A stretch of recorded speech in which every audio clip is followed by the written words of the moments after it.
ছবিটা ভাঙলেন কেন আপনি? আমি ইচ্ছে করে তো ভাঙি নাই। এই পুরো বাড়িতে আমার মায়ের একটা চিহ্ন তো আর বাকি রাখলেন না আপনারা। এভাবে কেন বলতেছো বাবা? তুমি তোমার মায়ের সঙ্গে এভাবে কথা বলছো কেন? মা? কে মা? আপনি আমার মা। ওনাকে বলে দিয়েন যারে তারে এনে আমার মায়ের জায়গায় বসাই দিলেই সে আমার মা হয়ে যাবে। ইভান, তোমাকে কিছু না বলতে বলতেই তুমি হাতের বাইরে চলে গেছো। এতদিন সবকিছু আমি সহ্য করেছি, মেনে নিয়েছি। সামান্য একটা ভুলের জন্য এতটা বছর এরকম করা কোনো মানেই হয় না। ওনাকে বলে দিয়েন এটা কোনো সামান্য ভুল ছিল না।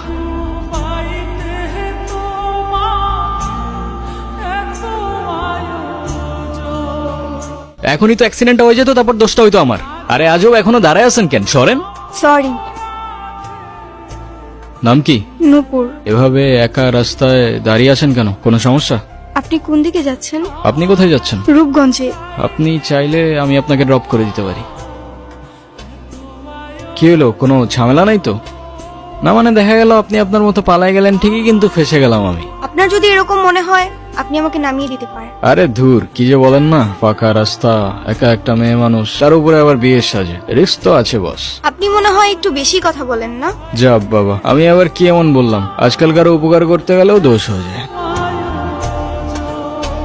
আপনাকে ধন্যবাদ বলে ছোট করব না। আপনি সত্যি আমার অনেক বড় উপকার করলেন। আচ্ছা, আপনি এখান থেকে তাহলে কোথায় যাবেন? আমার একটা ফ্রেন্ড আসবে, আপনি তাহলে যান। হ্যাঁ,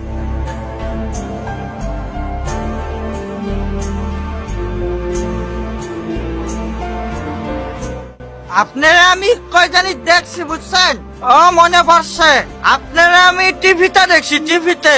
চলেন, আমার মা দেখলে আপনারা মেলা খুশি হবে। চলেন। ওই, সমস্যা কি তোর? ওনারা ডিস্টার্ব করতেছিস কেন? কেরে কেরে তুই আমার কলার ধরছিস কেরে? এইটা আপনার ফ্রেন্ড, ওর জন্য আসছিলেন? না, উনি আমাকে অনেকক্ষণ ধরে বিরক্ত করতেছে।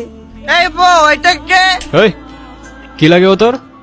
আফা, আফা, উনি আমার আফা হয়। হ্যাঁ, মেয়ে দেখলে মাথা ঠিক থাকে না, না? বিরক্ত করতেছিলি কেন?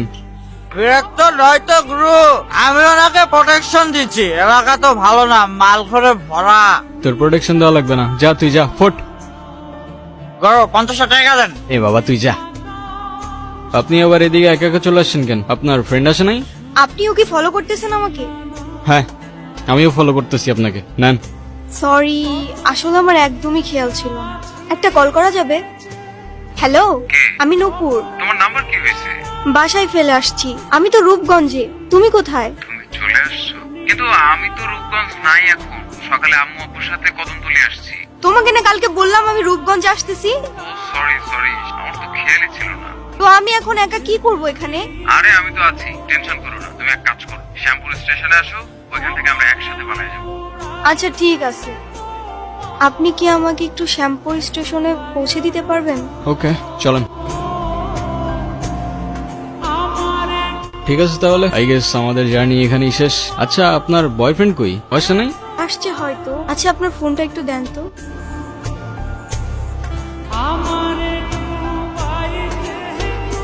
হ্যালো, কি হয়েছে, তুমি কল ধরতেছো না কেন? আমি স্টেশনে এসে দাঁড়ায় আছি। তুমি চলে আসছো। আসলে একটা প্রবলেম হয়ে গেছে, বুঝছো? প্রবলেম মানে? আসলে দেখো, আশায় সব জানাইছি। আম্মু বলতেছে যে মেয়ের বাপ মায়ের পরিচয়টাই নাই, সেই মেয়ের আমি ঘরে তুলতে পারবো না।